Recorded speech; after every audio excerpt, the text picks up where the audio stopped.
ഈശോ മിശിഹായിക്ക് സ്തുതിയായിരിക്കട്ടെ. ഈശോ മിശിഹായിൽ സ്നേഹിക്കപ്പെടുന്ന മാതാപിതാക്കളെ, സഹോദരങ്ങളെ, പ്രഭാതത്തിൽ ദൈവത്തിൻ്റെ അനന്തമായ സ്നേഹവും കൃപയും സൗഖ്യവും നമ്മുടെ ജീവിതത്തിൽ വന്ന് നിറയട്ടെ എന്ന് പ്രാർത്ഥിക്കുന്നു. പഴയ നിയമഗ്രന്ഥത്തിൽ യെശയ്യാ പ്രവാചകന്റെ പുസ്തകം 54-ാം അധ്യായം 13 മുതലുള്ള തിരുവചന ഭാഗങ്ങൾ വായിക്കുമ്പോൾ ഇപ്രകാരം നാം കാണുന്നുണ്ട്: എല്ലാവരും കർത്താവിനാൽ പഠിപ്പിക്കപ്പെട്ടവരാകണം. പഴയ നിയമ ഗ്രന്ഥം വായിക്കുമ്പോൾ അതിൻ്റെ പശ്ചാത്തലം നാം മനസ്സിലാക്കേണ്ടതായിട്ടുണ്ട്. നിയമങ്ങൾ പഠിപ്പിക്കുന്നത് കർത്താവാണ് എന്നാണ് അവർ വിശ്വസിക്കുക. എവരെയും കർത്താവാണ് പഠിപ്പിക്കേണ്ടത്. അതുകൊണ്ടാണ് പ്രകാരം പറയുന്നത്: നിന്റെ പുത്രന്മാരെല്ലാം കർത്താവിനാൽ പ്രബോധിതരാണ്,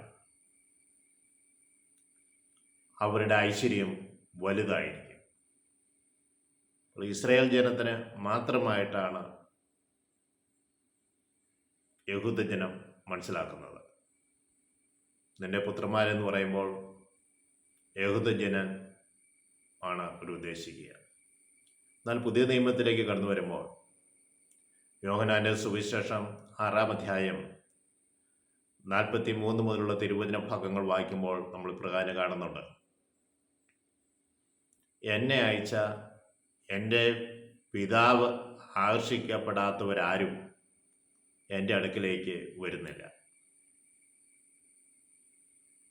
എന്നെ അയച്ച എൻ്റെ പിതാവ് ആകർഷിച്ചാലല്ലാതെ ആരും എൻ്റെ അടുക്കിലേക്ക് വരുന്നില്ല. ഇവിടെ മറ്റൊരു കാര്യം കൂടി പറയുന്നുണ്ട്: പിതാവിനെ ആരും ദർശിച്ചിട്ടില്ല. മനുഷ്യൻ്റെ നഗ്നനേത്രങ്ങൾ കൊണ്ട് ദൈവത്തെ ദർശിക്കുവാൻ സാധിക്കുകയില്ല. ദൈവപുത്രനായ ഈശോ മാത്രമേ പിതാവിനെ ദർശിക്കുകയും അടുത്ത് നിന്ന് കേൾക്കുകയും ചെയ്തിട്ടുള്ളൂ. പഴയ നിയമഗ്രന്ഥത്തിൽ പിതാവിൻ്റെ വാക്കുകൾ കേൾക്കുന്നത് വളരെ അകലെ നിന്നാണ്. പിതാവിനെ നേരിട്ട് കണ്ടിട്ടല്ല, അടയാളങ്ങളിലൂടെയാണ് അതിനെ കണ്ടുകൊണ്ടിരുന്നത്.